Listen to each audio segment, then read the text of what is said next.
Roman Reigns threatens WWE officials after SmackDown. What WWE told us on SmackDown this week. Jey Uso reacts to WWE Hall of Famer AFA passing away. Roman Reigns' message on AFA passing away. Matt Riddle is furious over Randy Orton. Tony Khan breaks character on his private leaked photo with Shane McMahon.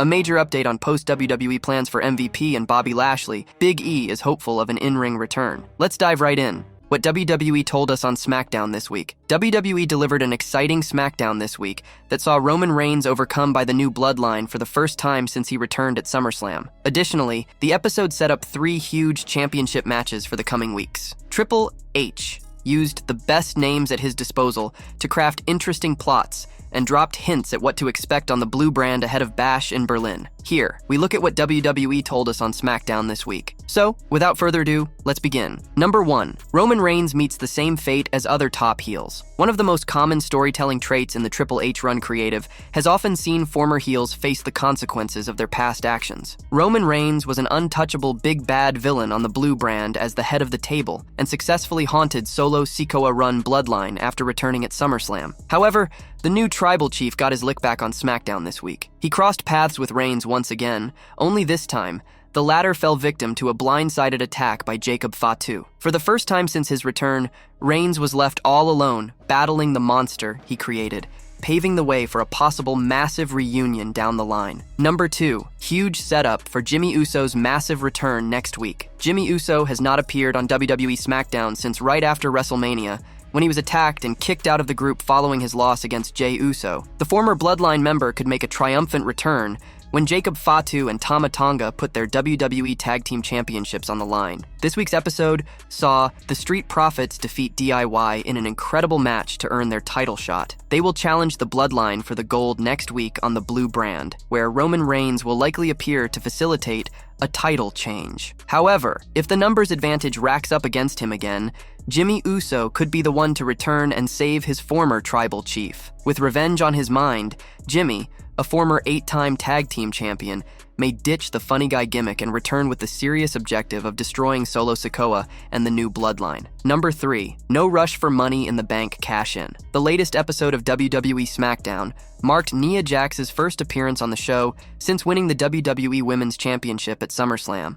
Her close friend and Ms. Money in the Bank, Tiffany Stratton, organized a massive celebration for the Annihilator, which even saw Pretty Deadly make a special appearance. However, Jax's old foe, Mia Yim, saw it as she had an opportunity to make a statement and hijacked the celebration. She took out everyone in the ring, setting up her title feud with Jax. It appears that the creative team has no plans of having Tiffany Stratton cash in her Money in the Bank contract soon, especially if the fans are more invested in her growing friendship with Nia Jax. Triple H seemingly wishes to be patient with the massive swerve when it happens in the future. Number 4. LA Knight to be a fighting champion on WWE SmackDown. LA Knight defeated Logan Paul to win the United States Championship at SummerSlam earlier this month. The social media maverick, despite his impressive in-ring performances, often drew heavy criticism from fans for his sporadic championship defenses. On the other hand, Knight is set to put his title on the line against Santos Escobar in a match next week on SmackDown. Triple H hopes to compensate for Paul's reign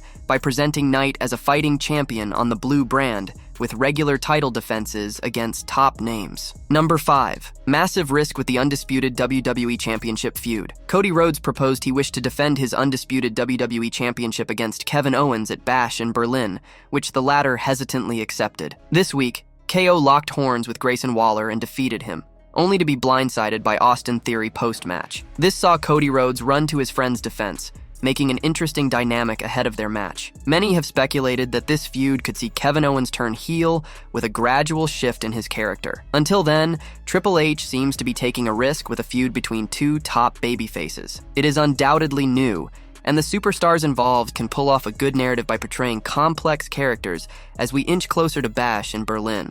Jey Uso reacts to WWE Hall of Famer AFA passing away. WWE superstar Jey Uso has shared his reaction to the news of his family member AFA passing away at 80, which has led to an outpouring of grief and love. AFA had been keeping well over the past few months due to flailing health. His brother and Roman Reigns' father, Sika, also passed away just a couple of months back. AFA and Sika were known as the Wild Samoans, and were one of the most feared tag teams of their time. The news of the Legends' passing quickly went viral on social media, with many reacting to the heartbreaking development. WWE paid tribute to AFA with a video package on this week's SmackDown, which left many teary-eyed. Jey Uso has taken to this Instagram story to react to the family member's passing. Though he wrote nothing explicitly, he reshared the promotion's post with a sad emoji. His reaction was enough to convey how heartbroken he was following the devastating news. Roman Reigns' message on AFA passing away. WWE superstar Charlotte Flair responded to Roman Reigns' heartfelt tribute to his late uncle AFA on Twitter. The OTC posted a lengthy message on Twitter, paying homage to the legend earlier tonight. Sika, Reigns' father, passed away in June. The Anoa'i family has now suffered another big loss as Roman's uncle Afa is no more. He passed away at the age of 80 on August 16, 2024. Roman Reigns wrote a heartbreaking tribute to Afa on his Twitter handle. His post received a heartfelt reaction from Charlotte Flair in the form of heartbreak and praying hands emojis. Our family has suffered another great loss with the passing of my uncle and WWE Hall of Famer, Gatai Vasa Afa Amitwana'i Anoa'i. We thank everyone for their support and are comforted by the fact that he now rests in peace. Afa and my father, Pola Ivao Leati Sika Anoa'i, were loving brothers, the greatest tag team of their generation, and now they're reunited together in heaven. Rest in power, Wild Samoans. Afa and Sika, the Wild Samoans, were among the greatest tag teams of their generation. During their time in WWE, they won the Tag Team Championship on 3 occasions. The duo was inducted into the WWE Hall of Fame in 2007. As for Roman Reigns, he is the biggest active superstar from the Anoa'i family today. He is the top draw in WWE and is one of this generation's most beloved stars. He is currently feuding with the Bloodline on WWE SmackDown. Solo Sikoa overtook the faction during Reigns' absence and is now the leader of the Bloodline. Matt Riddle is furious over Randy Orton. Matt Riddle and Randy Orton were joined at the hip before the Legend Killer's injury put him out of action in 2022. Riddle has since been released and has now answered a question regarding the Viper. Randy Orton injured his back, and this brought an end to RK Bro, with Riddle slowly getting lost in the shuffle in his absence. His involvement in multiple controversies didn't help him, and meant that he didn't get pushed at the same level as fans thought that he would. Instead, sometime after the formation of TKO with WWE and UFC after the Endeavor merger, Matt Riddle was released from the company. He's not been silent since the release and has been very active in the indies, appearing at different shows and even winning titles. He's done it all in different promotions, as well as in his appearances in Japan. He was live on Instagram with Misha Montana and answering different questions. During the live session, he was asked about Randy Orton and where he was. Riddle was not happy with the question and broke away from his usual placid character to give an answer. He said that Orton still had a job, and that's why he was not with him. He went on to ask fans to stop asking that. He also said that it was a question that he was asked way too often. Where's Randy? Randy still has a job. Stop asking that. While Matt Riddle was not happy with the questions about Orton, he had no issues with the star. His tone changed when talking about the star, saying that Orton was great. He added that they were still in touch. He's great though. We keep in touch. It remains to be seen if he ever returns to WWE in the future and reunites with the Viper, who is set to face Gunther for the World Heavyweight Championship at Bash in Berlin. Tony Khan breaks character on his private leaked photo with Shane McMahon. Since his departure from WWE after WrestleMania 39, Shane McMahon has stayed mostly out of the wrestling spotlight. However, recent developments have reignited speculation about his potential involvement with AEW. McMahon was spotted with Tony Khan last month, and now Khan has addressed the photo of themselves leaking. On July 29, 2024, Khan and McMahon held private meeting at an office in Arlington Airport. This was their first direct discussion, despite Khan's previous interest in connecting with McMahon. The meeting reportedly focused on exploring potential collaborative opportunities, which has led to rumors about McMahon's possible future role in AEW. The photo of McMahon and Khan was leaked online,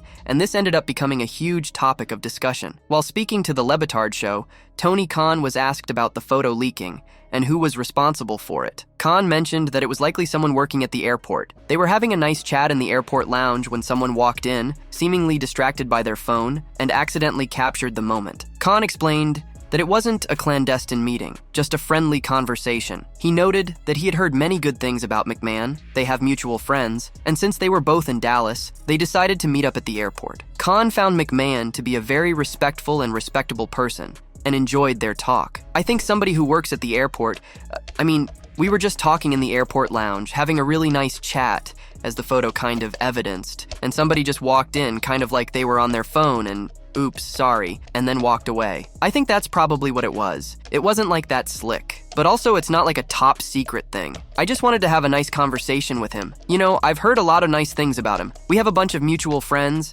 and we were both in Dallas. They said, you guys should meet up. So we met up at the airport, and it was a nice talk. I thought he's a very respectful and respectable person, and somebody I really enjoyed talking to. What's your view on what Tony Khan had to say about the photo of his meeting with Shane McMahon getting leaked? A major update on post-WWE plans for MVP and Bobby Lashley. WWE has officially parted ways with MVP and Bobby Lashley. There have been strong rumors and speculation on what the future might hold for the former Hurt Business stablemates, but new information was just revealed to show which direction the 2020 Trash Talkers of the Year are headed. The Almighty and the franchise player are free agents after their WWE contracts expired on Friday. The industry veterans are both expected to have significant interest from companies like AEW and TNA. There also seems to be fan interest in a post-WWE reunion of the Hurt Business. Shelton Benjamin was released in September 2023, but Cedric Alexander is still signed to SmackDown. The Hurt Business reunion outside of WWE looks to be on. New records filed with the USPTO, United States Patent and Trademark Office, show that the name The Hurt Syndicate was filed to be trademarked on Wednesday, August 14th. The use descriptions for the name are related to merchandise, apparel, and entertainment services, specifically pro wrestling. The Hurt Syndicate trademark was filed by a Texas company named Totally Harmless Concept, LLC. This is the same company that filed to trademark Ghetto Strong Style in September 2013, which was the name of a catchphrase and theme song Montel Vontavious Porter used, but the filing was abandoned in May 2017. The same company filed to trademark MVP in September 2013, but it was abandoned in August 2015. MVP and Lashley have not teamed up since the Raw Turmoil match win over Omos and AJ Styles on September 6, 2021. This came 1 week after they failed to dethrone then Raw Tag Team Champions Riddle and Randy Orton. The last Hurt Business multi-man match came on the December 28, 2020 Raw as MVP, Lashley, Benjamin, and Alexander defeated Riddle, Jeff Hardy, Kofi Kingston, and Xavier Woods. Bobby Lashley is no longer with World Wrestling Entertainment after his contract expired today. MVP's contract also expired, and the former Hurt Business members were moved to the official alumni roster. The Dominator took to Instagram following the departure and shared a new video from the gym. Lashley captioned the post with an inspirational message, and by declaring that he still has a lot of fight left. Every day is a new opportunity to push the limits and show the world what you are made of. I've got so much fight left in me, and I'm just getting started. Stay tuned. Built different, Bobby Lashley wrote. Lashley has not wrestled since May 5th. He defeated Santos Escobar at the non-televised WWE live event in France that night. Big E is hopeful of an in-ring return. Former WWE champion Big E recently revealed he was still hopeful of getting back to the squared circle. The New Day member has been absent from in-ring action for over 2 years. The 38-year-old sustained a horrific injury during a tag team match on the March 11, 2022, episode of WWE SmackDown. He accidentally landed on his head while receiving a belly-to-belly at ringside from Ridge Holland, which resulted in a severe neck injury. During a recent conversation with Carlo Peruzza, Big E explained why he was not medically cleared to compete even after a successful surgery. However, the former two-time WWE Intercontinental Champion hoped he could get a clearance within the next year or so, and noted it was a race against time of sorts, as he wasn't getting any younger. We'll see if I could ever wrestle again. Right now, my neck is just not ossifying. It's not turning into new bone quite yet. It is kind of healing fibrously, so it's all connected, and it's no fear that if I were pushed too hard or if I were bumped, anything would happen. None of that. But I'm not really in a position right now to be cleared medically. Because of the nature of what we do is very physical, and taking bumps requires you to have a rock-solid neck. So, we'll see what the future holds. Mind you, there's kind of a race against the clock. I'm 38. I'm no spring chicken anymore. So, if I were to be cleared, hopefully it would happen within the next year or so, he said. Despite not being medically cleared to compete inside the squared circle, Big E has been making appearances on WWE programming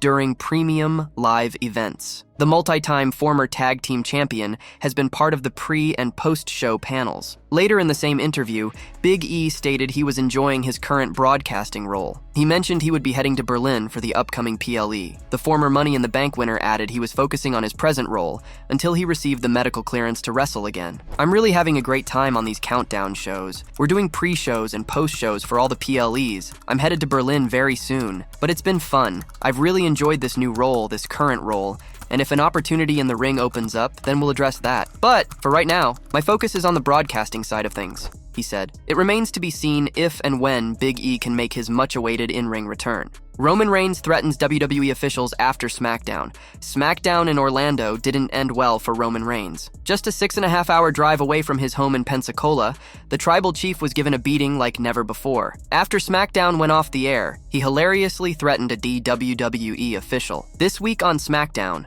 Roman Reigns got to wear the Ulafala that was given to him by his father Sika and Uncle Afa, both of whom passed away in a short space between each other. Afa, as fans probably know, passed away right before the latest episode of SmackDown. After SmackDown went off the air, Roman Reigns was recovering from the beatdown he received from Jacob Fatu and the Bloodline. When one referee attempted to assist him, the OTC threatened to smack him. The OTC was left flat as SmackDown came to a close. Jacob Fatu's return seemed to have been spoiled by the fact that he and Tama Tonga were advertised for a tag team title defense next week on SmackDown. However, it looks like the injury wasn't going to keep him out for long as he returned to help Solo Sikoa have a stronghold on the Bloodline. It remains to be seen how the Bloodline saga will progress following the latest episode of SmackDown.